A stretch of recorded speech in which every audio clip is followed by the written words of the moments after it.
Liberty 5 3000, Liberty 5 3000, Liberty 5 3000. We wish to write this name, we wish to speak it, but we dare not speak it above a whisper, for men are forbidden to take notice of women, and women are forbidden to take notice of men. But we think of one among women, those whose name is Liberty 5 3000, and we think of no others. The women who have been assigned to work the soil live in the homes of the peasants beyond the city. Where the city ends, there's a great road winding off to the north, and we street sweepers must keep this road clean for the first milepost. There is a hedge along the road, and beyond the hedge lies the fields. The fields are black and plowed, and they lie like a great fan before us. Furrows gathered in some hand beyond the sky, spreading forth from that hand, opening wide apart as they come toward us, like black pleats that sparkle with thin green spangles. Women work in the fields, and their white tunics in the wind are like the wings of seagulls beating over the black soil. And there it was that we saw Liberty 5 3000 walking along the furrows. Their body was straight and thin as a blade of iron. Their eyes were dark and hard and glowing, with no fear in them, no kindness and no guilt. Their hair was golden as the sun. Their hair flew in the wind, shining and wild, as if it defied men to restrain it. They threw seeds from their hands as if they were designed to fling a scornful gift, and the earth was a beggar under their feet. We stood still. For the first time we knew fear and then pain, and we stood still that we might not spill this pain more precious than pleasure. Then we heard a voice from the others call their name, Liberty 5 3000, and they turned and walked back. Thus we learned their name, and we stood watching them go till their white tunic was lost in the blue mist. And the following day, as we came to the northern road, we kept our eyes upon Liberty 5 3000 in the field. And each day thereafter, we knew the illness of waiting for our hour on the northern road. And there we looked at Liberty 5 3000 each day. We knew not whether they looked at us also, but we think they did. Then one day, they came close to the hedge, and suddenly they turned to us. They turned in a whirl, and the movement of their bodies stopped, as if slashed off, as suddenly as it had started. They stood still as a stone, and they looked straight upon us, straight in our eyes. There was no smile on their face, and no welcome, but their face was taut, and their eyes were dark. Then they turned us swiftly, and they walked away from us. But the following day, when we came to the road, they smiled. They smiled to us and for us, and we smiled in answer. Their head fell back, and their arms fell as if their arms and their thin white neck were stricken suddenly with a great lassitude. They were not looking upon us, but upon the sky. Then they glanced at us over their shoulder, and we felt as if a hand had touched our body, slipping softly from our lips to our feet. Every morning thereafter we greeted each other with our eyes. We dared not speak. It is a transgression to speak to men of other trades, save in groups at the social meetings. But once, standing at the hedge, we raised our hand to our forehead and then moved it slowly, palm down, towards Liberty 5 3000. Had the others seen it, they would have guessed nothing, for it looked only as if we were shading our eyes for the sun. But Liberty 5 3000 saw it and understood. They raised their hand to their forehead and moved it as we had. Thus each day we greet Liberty 5 3000, and they answer, and no man can suspect. We do not wonder at this new sin of ours. It is our second transgression of preference, for we do not think of all of the brothers as we must, but only of one, and their name is Liberty 5 3000. We do not think of why we think of them. We do not know why. When we think of them, we feel of a sudden that the earth is good and that it is not a burden to live. We do not think of them as Liberty 5 3000 any longer. We have given them a name in our thoughts.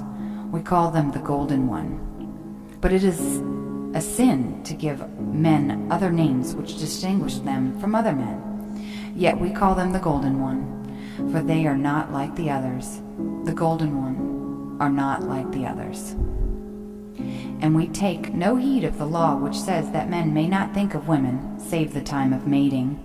This is the time each spring when all the men older than 20 and all the women older than 18 are sent for one night to the city palace of mating. And each of the men have one of the women assigned to them by the Council of Eugenics. Children are born each winter, but women never see their children, and children never know their parents. Twice have we been sent to the palace of mating, but it is an ugly and shameful matter, of which we do not like to think. We had broken so many laws, and today we have broken one more. Today we spoke to the Golden One. The other women were far off in the field. When we stopped at the hedge by the side of the road, the Golden One were kneeling along the moat which runs through the field, and the drops of water falling from their hands as they raised the water to their lips were like sparks of fire in the sun. Then the Golden One saw us, and they did not move, kneeling there, looking at us, and circles of light played upon their white tunic from the sun on the water of the moat, and one sparkling drop fell from a finger of their hand held as frozen in the air. Then the Golden One rose and walked to the hedge, as if they had heard a command in our eyes.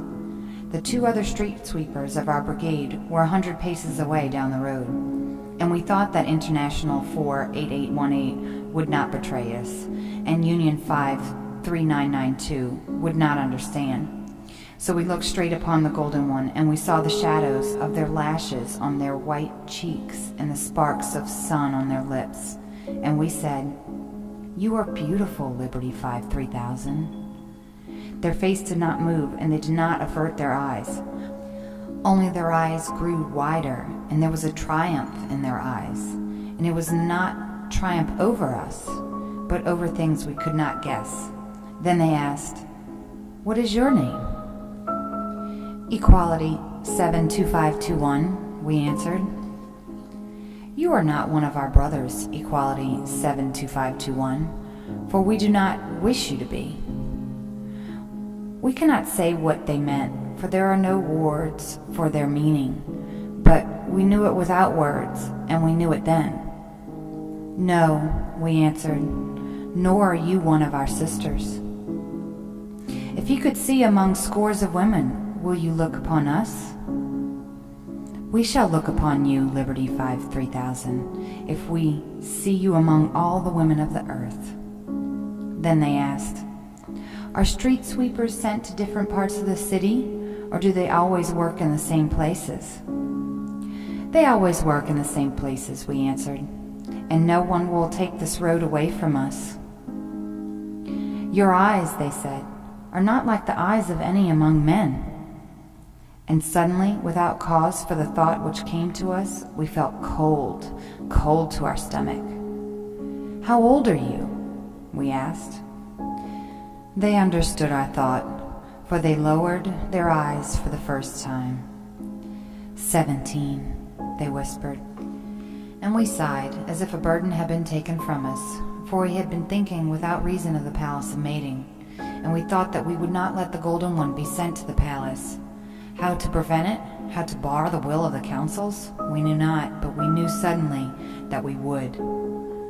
Only we do not know why such thought came to us, for these ugly matters bear no relation to us and the Golden One. What relation can they bear? Still, without reason, as we stood there by the hedge, we felt our lips drawn tight with hatred, a sudden hatred for all our brother men, and the Golden One saw it and smiled slowly. And there was in their smile the first sadness we had seen in them.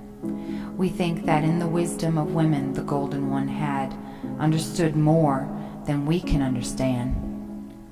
Then 3 of the sisters in the field appeared, coming toward the road, so the Golden One walked away from us. They took the bag of seeds, and they threw the seeds into the furrows of earth as they walked away. But the seeds flew wildly, for the hand of the Golden One was trembling. Yet as we walked back to the home of the street sweepers, we felt that we wanted to sing without reason. So we were reprimanded tonight in the dining hall, for without knowing it, we had begun to sing aloud some tune we had never heard. But it is not proper to sing without reason, save at the social meetings. "We are singing because we are happy," we answered the one of the home council who reprimanded us. "Indeed, you are happy," they answered. How else can men be when they live for their brothers? And now, sitting here in our tunnel, we wonder about these words. It is forbidden not to be happy, for, as it has been explained to us, men are free and the earth belongs to them, and all things on earth belong to all men, and the will of all men together is good for all, and so all men must be happy.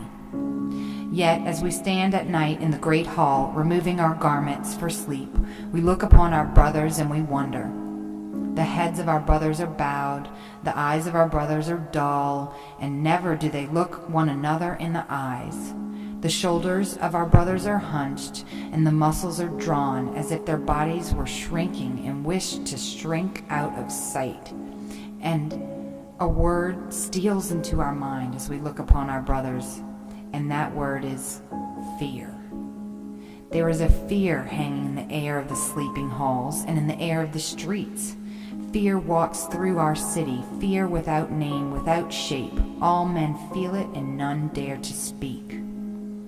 We feel it also, and we are in the home of the street sweepers. But here in our tunnel, we feel it no longer. The air is pure under the ground. There is no odor of men, and these 3 hours give us strength for our hours above the ground. Our body is betraying us, for the council of the home looks with suspicion upon us. It is not good to feel too much joy, nor to be glad that our body lives. For we matter not, and it must not matter to us whether we live or die, which is to be as our brothers will it. But we, Equality 72521, are glad to be living. If this is a vice, then we wish no virtue. Yet our brothers are not like us. All is not well with our brothers. There are Fraternity 25503, a quiet boy with wise, kind eyes, who cries suddenly, without reason, and in the midst of the day or night, and their body shakes with sobs so they cannot explain. There are Solidarity 96347, who are bright youth, without fear in the day, but they scream in their sleep, and they scream, "Help us, help us, help us," into the night, in a voice which chills our bones. But the doctors cannot cure Solidarity 96347.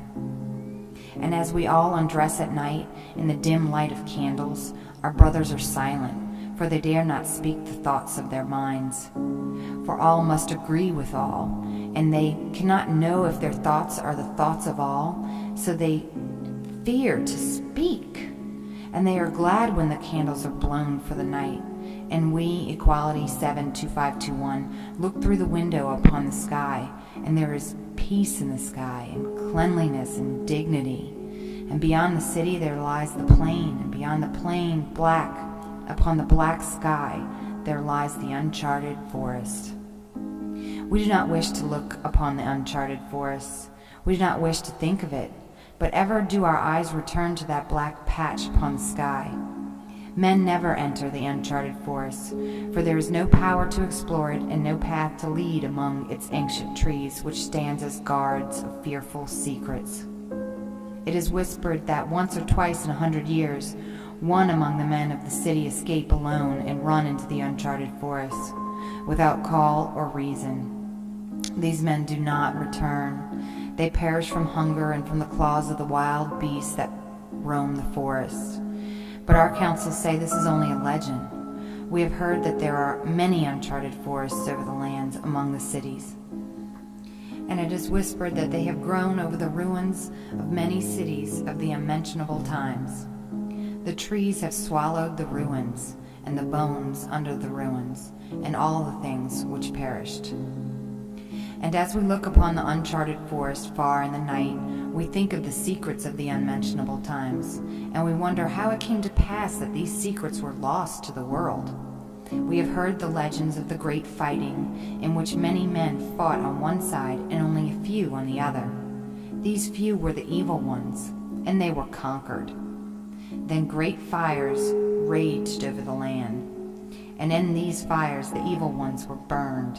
And the fire, which is called the dawn of the great rebirth, was the script fire, where all the scripts of the evil ones were burned, and with them all the words of the evil ones. Great mountains of flames stood in the squares of the city for 3 months. Then came the great rebirth. The words of the evil ones, the words of the unmentionable times.